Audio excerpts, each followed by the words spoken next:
Fruits हे सगळ्यांच्याच घरी असतात आणि त्यातल्या त्यात रेग्युलर म्हणजे बनाना, केळी ही सगळ्यांच्याच घरी अवेलेबल असते. कारण की सगळ्यात लहानांपासून मोठ्यांपर्यंत सगळ्यांनाच केळी ही खूप आवडीचं फ्रूट आहे. त्याच्यामुळे ती केळी एखाद्या वेळेला नाही खाल्ल्या गेली किंवा मग उरली तर ती काळी पडते किंवा खराब होते. तर ती खराब होऊन फेकण्याच्या अगोदर किंवा वेस्ट जाण्याच्या अगोदर आपण त्यापासून खूप वेगवेगळे नवीन पदार्थ बनवू शकतो. तर आजच्या या माझ्या व्हिडिओमध्ये मी तुम्हाला केळीपासून पराठा कसा बनवायचा ते दाखवणार आहे.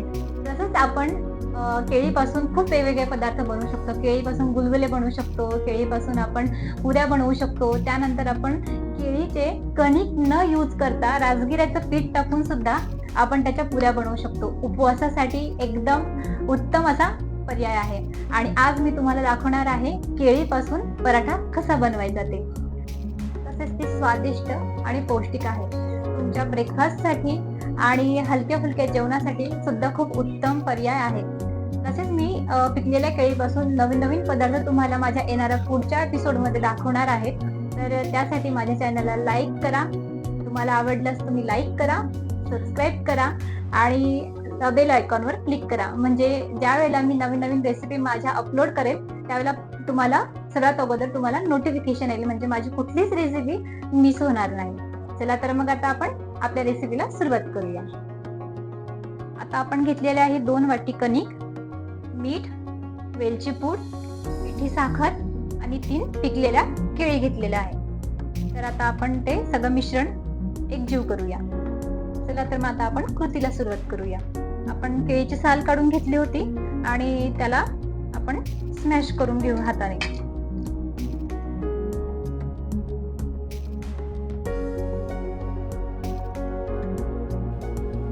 आता आपण त्यामध्ये 2 वाट्या कणिक मिक्स करून घेऊ. त्यानंतर आता आपण घालत आहोत पिठी साखर.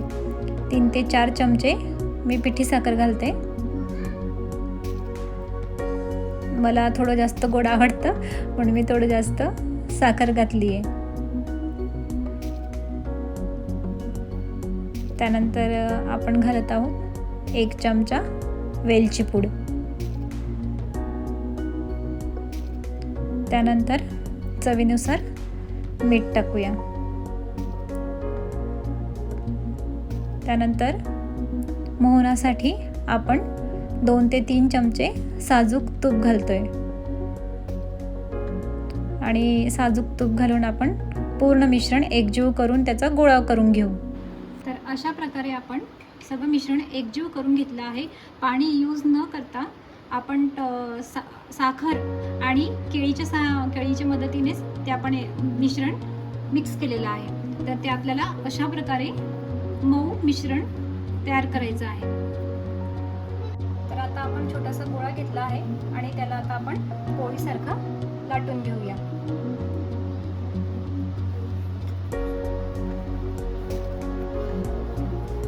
आता आपण पोळी लाटून घेतली आहे आणि त्यावर आता आपण थोडंसं तूप घालतोय. सगळीकडून तूप घालून घेऊया आणि ते हाताने छान सगळीकडून पसरवून घेऊया. त्यानंतर आता आपण त्यावर घालतो आहे थोडीशी कणिक स्प्रिंक करून घेऊया.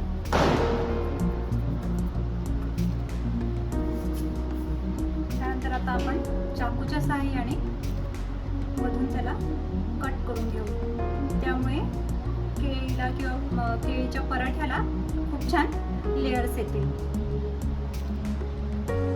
अशा प्रकारे आपण चाकूने कट करून घेतलं होतं आणि त्याचं आता आपण रोल करून घेऊया. तुम्ही बघू शकता त्याला एक लेयर येत आहे. आणि त्यानंतर आता आपण पुन्हा त्याला असं गोल करून त्याच्या पूर्ण लेयर एकामध्ये एक पॅक करून त्याला पुन्हा पोळीसारखं आपण हलक्या हाताने लाटून घेऊ. तुम्ही बघू शकतात आपण पोळीला खूप व्यवस्थित आणि खूप छान प्रकारे लाटून घेतली आहे आणि त्याला आता आपण शेकून घेऊ. आपण मीडियम आचेवर पोळी शेकून घेऊया. एका साईडने पोळी छान भाजून झाली आहे. आता आपण दुसऱ्या साईडने पोळी छान शेकून घेऊया. त्यानंतर आता आपण त्यावर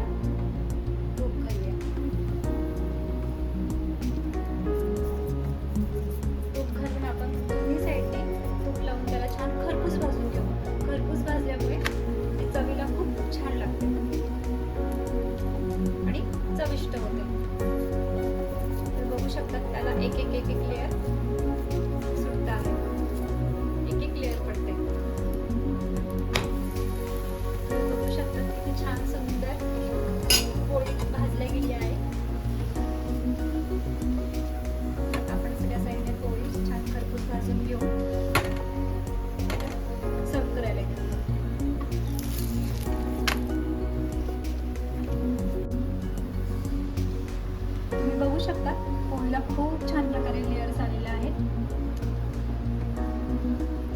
आणि खूप छान खरपूसही झाली आहे.